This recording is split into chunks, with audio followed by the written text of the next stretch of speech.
What's going on, my pretty pandas? It's your Huggable Hipster here, and welcome back to today's Tea Talk, where we got a variant of news. Oh my gosh, it's just a lot of news today, but it's one of those days where I was gathering articles, and I was finding resources, and I was doing my due diligence and trying to research as much as I can, that way I don't get sued. But first we're going to do a little bit of house cleaning, and by house cleaning I'm just going to be bragging about the fact that I got the new BTS album. I pre-ordered it on the 13th when it came out, and yeah, we're going to be getting that album, and we're going to be reviewing it on my second channel. I'm really excited about this, you guys. They're coming back. BTS Map of the Soul Persona is coming.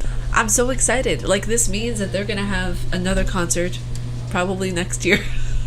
Probably one that I can't afford, but we're gonna try anyway. There's just a lot that goes into it, and I feel as if getting to the concert, it's like you completed this milestone. It's like you completed this journey, this, you know, expedition in a way, that when you finally make it into that concert hall, it's like you know, you made it, you survived, you did the thing, and you're making yourself and your family proud. So first up in our gaming news section, we have some Resident Evil news for you guys. Resident Evil 8 development is already in motion and everything else you need to know. Now, Resident Evil 8 is definitely coming. It's just a question of when and what it might look like. Now, it states here in the article that Resident Evil 8 is inevitably on Capcom's mind following the release of both Resident Evil 7 Biohazard and Resident Evil 2 Remake. But what could the gazillionth installment, this writer's got sass. But what could the gazillionth installment of gaming's greatest horror franchise look like? The Resident Evil series has given us taut survival horror games, action-packed blockbusters, awful multiplayer shooters, and more. I mean, this guy, oh my god, I'm sorry, but this guy is a legend right now. Just summed up the way every Resident Evil fan feels right now.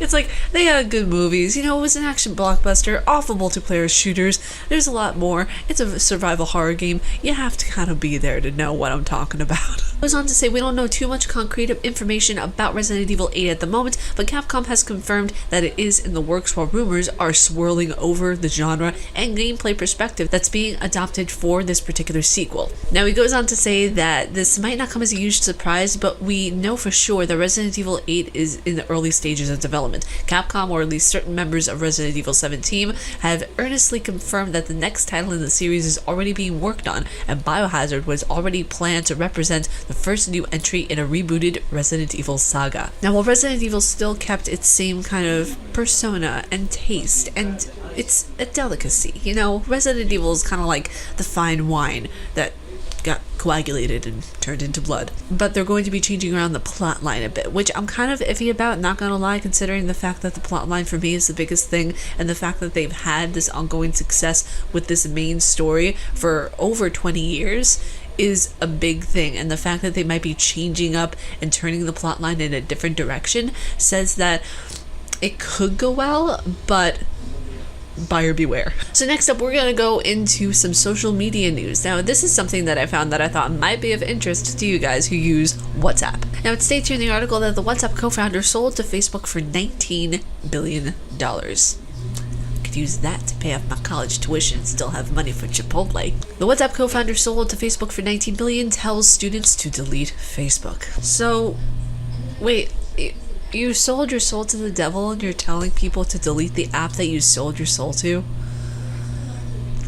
Logic? The WhatsApp co-founder Brian Action defended his decision to sell the company to Facebook for $19 billion and encouraged students to delete their accounts from social network in a rare public appearance at Stanford University on Wednesday. A rare public appearance? Does that mean like he wore a black cape and he came in and he was like, I'm a rarity, don't come near me?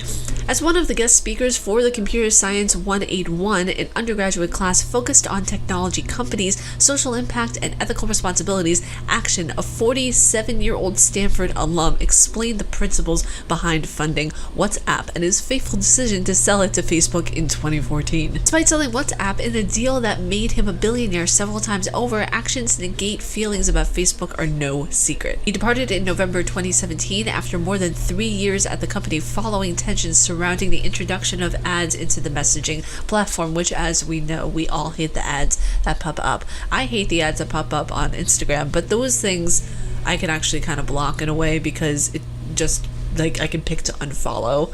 the certain things and not see them, but there are sponsored apps that you can't get away from. Those are fine. I don't care about those. But whenever you have like legitimate pop-ups on your phone of like, let's say you're going to like a website or something and you have like an automatic pop-up, it's like taking you away from the website to go to their website. That's what I don't like. Now in the article there's a quote that I thought was really prevalent to the situation. It stated that WhatsApp business model was, we'll give you service for a year for $1, he said. It was not extraordinarily money making, and if you have 1 billion users, you're going to have 1 billion in revenue per year. That's not what Google and Facebook want. They want multi-billions of dollars to profit off the individual, profit off of how they're searching and what they're searching on the internet. And also, Facebook spent an inordinate amount of time trying to figure out how they could get into the Chinese market, because a lot of the websites in China are banned because they want to protect the people. Whenever you're going into taking the person's rights away by even simply taking away a website that millions of other people around the world use, you're taking away personal freedom. But there are a lot of websites that you cannot use and they are not accessible. Even for tourists and travelers who want to travel to China, they won't be accessible. If you want to go outside China and use them, you can, but not directly in China. So this next article, actually this next entire story that has been taking up my entire Twitter feed, is just one of the most heartbreaking things I have ever had to cover in a tea talk, because not only because I used to actually really enjoy the music of this next group, but it was the first K-pop group I ever heard back in the day. You guys know them, you used to love them, kind of stand them a bit because they were all hottie patatis. You guys know them, you guys used to stand them. It's Big Bang. Lee Seung-hoon was charged in nightclub prostitution, which it's gross. You know, I can understand keeping things on the DL, like a relationship in the K-pop industry. I could totally see that being something DL worthy, but this is too far. This is something of where I used to like majorly stan this group. I used to majorly stan this person. After I found this out, I wanted to throw up. States here in the article, a leading K-pop singer has been formally named as a suspect in an investigation into accusation of prostitution and sexual misconduct in nightclubs in South Korea. Police in Seoul, South Korea said that the singer Lee Seung-hoon, 28, God, he's around the same age I am. That's even more disappointing. Performs under the name Seungri, if I'm even pronouncing that right, I don't care. He's a piece of crap, and is a member of the boy band Big Bang, and was suspected of offering sexual services back in 2015. But also states here that local news reports citing what they've said were leaked posts from a messaging app, and Mr. Lee was accused of arranging for investigators to receive sexual favors at a nightclub called Arena. Now, you know what I find that's really interesting actually is that if we were in South Korea, if I were living in South Korea right now, I could not be covering this topic. You want to know why? Because of defamation. Because of that law that's in South Korea, it is one of the main reasons why I'm so happy that I live in America right now. And the thing is that I know I'm going to be living in, in South Korea and everything like that at some point in my life, but to not have that freedom of speech where you can talk openly about a topic in that country is disappointing. Now, people who live in South Korea, correct me if I'm wrong, but there is a law there that applies to defamation, where even if you're talking about someone who is guilty of a crime, you can't even discuss the topic because you might be sued. Now, it also states here in the article that Mr. Lee has denied the accusations against him, of course he has, but said that he would nonetheless retire from the entertainment scene to protect the reputation of his band and the talent agency that manages it, YG Entertainment, which is under the umbrella of the big three of SM and JYP. So for me, I'm not shocked that he's playing the, oh, I just want to protect everybody, I'm the good guy here. Like, no, you're not the good guy, okay? You did sexual favors. You assaulted people. It's not fun. This isn't some fairy tale K-drama that you do something, a hot female falls in love with you and then everything is okay. It doesn't work out that way. The fact that this happens makes me sick, honestly, and Big Bang was the first K-pop group that I ever listened to back in the day. Like, I remember hearing their song and seeing the lead singer with pink hair and everything like that. I was like, oh my god, this is so fancy and he's so sexy. I remember seeing them and I was like, this is such cool music. I absolutely love K-pop. This is awesome. And then hearing about other groups, and then eventually in 2016 finding BTS. There's a lot of history in K-pop that I just absolutely love, and I absolutely love the groups, but for this to happen, for this to be something that is actually happening today in our society, this is just a very upsetting situation. And once I find out more news about it, I will tell you guys, obviously. Because of this happening, because of this situation occurring with Big Bang and their lead guy, everything is now coming to light. Everybody wants a piece of the cake. Everybody wants to bring everybody's faults to life. So I feel like we should just stick to this situation, stick to this story, fix it, and my God, I hope this never happens again. We are going to go into one of the news stories that has been happening today on the terrorist attack that happened in New Zealand. My thoughts and prayers and just my full heart and energy in person goes out to the victims and everybody involved. I really hope they're okay. I know there were a lot of people who were killed, and that it hurts to see even this happening in this world today, where there should be peace and love, and there's just destruction and chaos.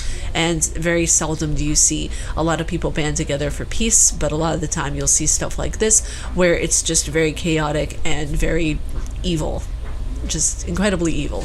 Now, it states here in the article that dozens of people were killed and many others seriously injured when 2 mosques were attacked in Christchurch, New Zealand. A man in his late 20s has been charged with murder. The man's shooting and 3 other people, 2 men and 1 woman, were also arrested in immediate aftermath. New Zealand Prime Minister Jacinda Ardern, I'm so sorry if I'm pronouncing that wrong, said that the suspects had extremist views. Now, authorities declined to discuss it with the person who wrote this article, the potential motives behind the attack, but before the attack, a social media account that is believed to be linked to the gunman posted a link to the 87-page manifesto that was filed with the anti-immigrant and anti-Muslim ideas and explains for the attack. Now, there are several clips from the live stream that the terrorists posted.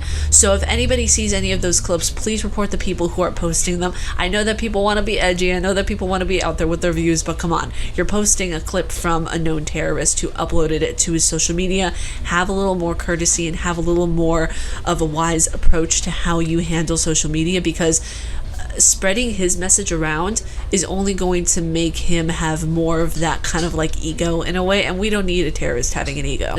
To see Pewdiepie dragged into this, it's really, I know that he's like the meme god and everything like that, but when you see someone as humble and you see someone who is as approachable and as awesome as Pewdiepie being dragged into something as gruesome as this, it really honestly, like, you know, he's not even thought of as a person anymore, which is sad, because he's just thought of the guy who does memes and who is a big meme, and that's a wrong approach to take to a human. Now, it states here in one of the other articles I found is the man identifying himself as Brenton Tarrant walked into Christchurch Street following the shooting rampage inside one of the 2 mosques he targeted. He can be heard saying, "Remember lads, subscribe to Pewdiepie." And then he opened fire, and now his name, Pewdiepie's name, is being linked with this entire thing, which is upsetting and disgusting. And even Pewdiepie posted on it saying that, "I just heard the news of the devastating reports from New Zealand Christchurch. I feel absolutely sickened having my name uttered by this person. My heart and thoughts go out to the victims, families, and everyone affected by this tragedy." I could go on this topic forever. Honestly, it's one of those things where I feel like if I say too much, I'll get in trouble. If I say too little, I'll get in trouble.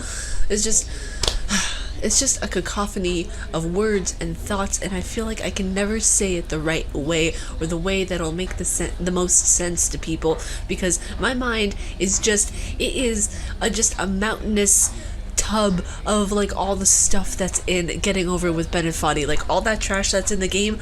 It's kind of like my mind. I have so many thoughts and perceptions and things, so if you guys disagree with something, say it down in the comments below in an adult manner. I know most of you will, but there's that 1% that's just like angry trolls.